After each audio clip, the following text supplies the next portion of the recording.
अस्सलाम वालेकुम बच्चों। जी कैसे हैं आप लोग? ठीक ठाक हैं? क्या कर रहे हैं आजकल? आराम कर रहे हैं, काम कर रहे हैं जी, और होमवर्क कंप्लीट कर रहे हैं। Very good. कहीं घूमने फिरने जा रहे हैं? जा रहे हैं, वेरी गुड। अच्छा जी, कहानियाँ सुन रहे हैं या सुना रहे हैं? आजकल क्या कर रहे हैं? कहानियाँ सुन भी रहे हैं और सुना भी रहे हैं दोस्तों को। Very good. अच्छा जी, अब मुझे एक बात बताइए, जो आप कहानियाँ सुनते हैं, कहानियाँ सुनाते हैं, तो कुछ कहानियाँ ऐसी होती हैं जिनके उन्वान होते हैं। उन्वान क्या होता है? यानी कि उन कहानियों के नाम होते हैं, है ना?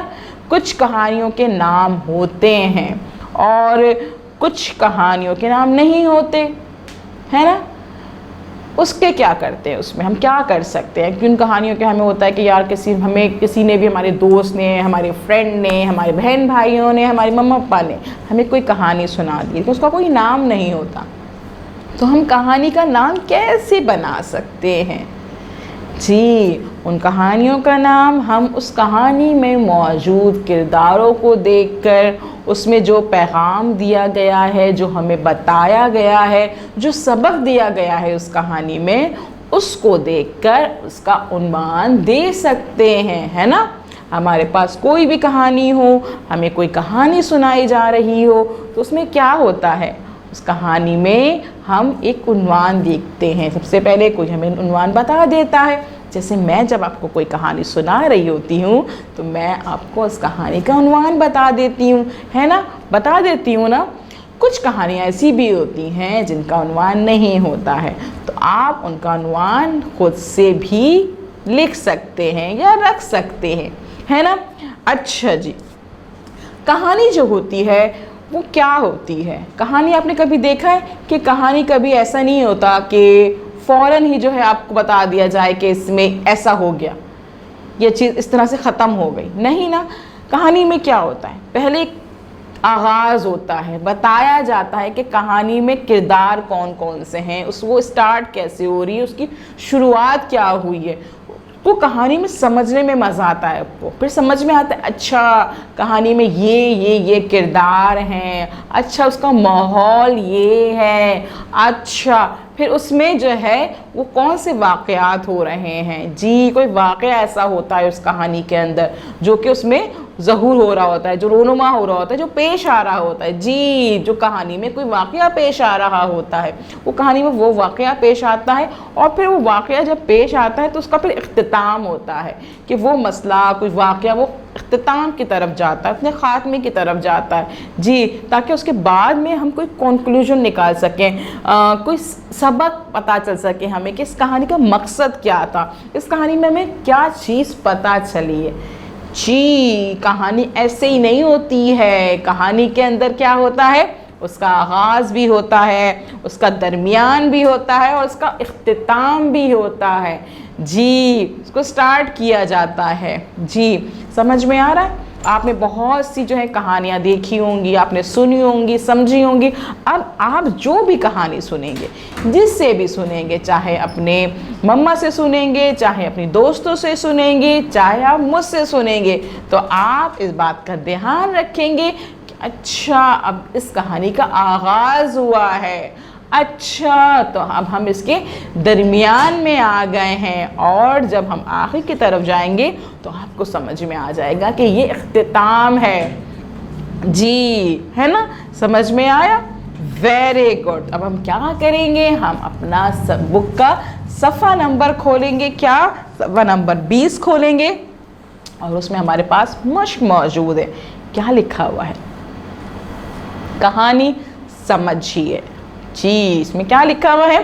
कहानी सुनना और पढ़ना सबको अच्छा लगता है, पर इससे भी मज़ेदार काम होता है कहानी लिखना।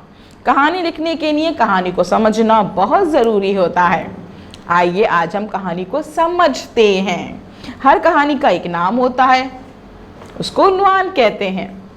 हर कहानी के 3 हिस्से होते हैं।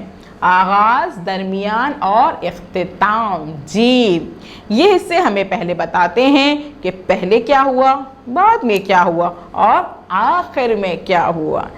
जी, यानी कि वही बात जो हमने अभी करी कि हर कहानी का एक उन्वान होता है, उसमें आगाज़ होता है, दरमियान और इख्तिताम होता है।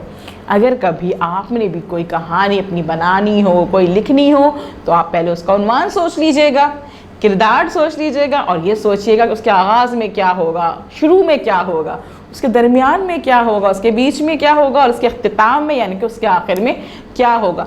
3 हिस्सों में उसको डिवाइड कीजिएगा और अपनी कहानी को तरतीब दे दीजिएगा। ठीक है जी, चलिए अब करते हैं, आपने जो चिड़िया की कहानी पढ़ी है उसको दोबारा पढ़ें। दोबारा पढ़ने से क्या होगा, आपको अच्छे से समझ में आ जाएगी और नीचे दिए गए सवालात का जवाब दीजिए। जी, आपने चिड़िया की जो कहानी पढ़ी है उसे दोबारा पढ़िए और नीचे दिए गए सवालात के जवाब दीजिए। अब पता चलेगा कि आपने कहानी जो है वो कितनी अच्छे से पढ़ी तो थी मेरे दोस्तों ने। जी हाँ, मुझे पता है कि आपने बहुत अच्छे से कहानी पढ़ी है। चलिए जी, हमारा पहला सवाल है, इस कहानी का उन्वान क्या है? इस कहानी का उन्वान क्या है? जी, इस कहानी का नाम क्या था? जल्दी से बताइए, इस कहानी का उन्वान क्या था? एक थी चिड़िया, एक थी चिड़िया। Very good. अच्छा जी, कहानी में कौन कौन था? कहानी में कौन कौन था? कौन कौन था कहानी में? कौन कौन था? जल्दी से बताइए, कौन कौन से किरदार थे? हम कौन कौन से किरदारों को डिस्कस कर रहे थे कहानी में? चिड़िया को कर रहे थे, चिड़िया को तो कर रहे थे, कहानी चिड़िया की थी। सबसे पहले हम क्या कर रहे थे, उनमें किसका जिक्र था? रसूलुल्लाह सल्लल्लाहु अलैहि वसल्लम। जी, रसूलुल्लाह सल्लल्लाहु अलैहि वसल्लम थे उसमें। एक आदमी था, चिड़िया थी, चिड़िया के बच्चे थे और चिड़िया की माँ थी। जी, इन सब किरदारों से मिलके हमारी कहानी बननी थी, है ना? जी, वेरी गुड। अच्छा जी, ये आपने यहाँ लिख देना है। अब आपको समझ में आ गया कि कहानी का उन्वान क्या है, किरदार क्या होते। अब मैं आपको एक काम दे रही हूँ आज का।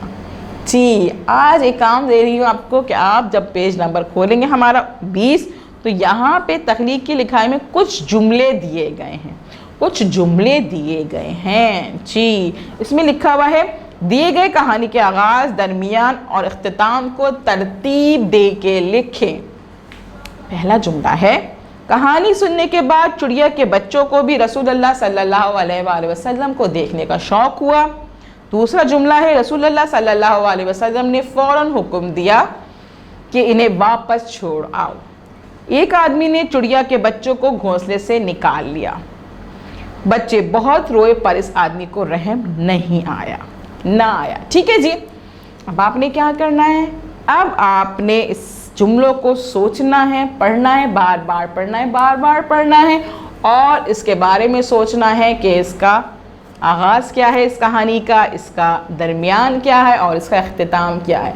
यह आपने आज सिर्फ सोचना है, समझना है। ठीक है, खुद से सोचेंगे, खुद से पढ़ेंगे। ठीक है ना? अपने जहन को इस्तेमाल करते हुए इसमें नंबरिंग करेंगे, बताएंगे और कल हम इसको डिस्कस करेंगे। ठीक है जी, आपने क्या करना है, आज की वीडियो को बार बार देखना है, बार बार देखना है और समझना है कि कहानी क्या होती है, कहानी का उन्वान क्या होता है और उसमें मौजूद आगाज़, दरमियान और इख्तिताम क्या होता है। ठीक है जी, और फिर जब टीचर आपको कॉल करेंगी तो आपने उनको भी ये सब चीज़ें समझानी है और जो हमने आज काम किया है उसकी एक पिक्चर अपने टीचर को सेंड कर देनी है।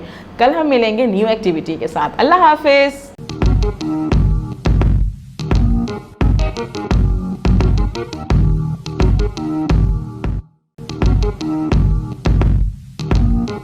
Thank you.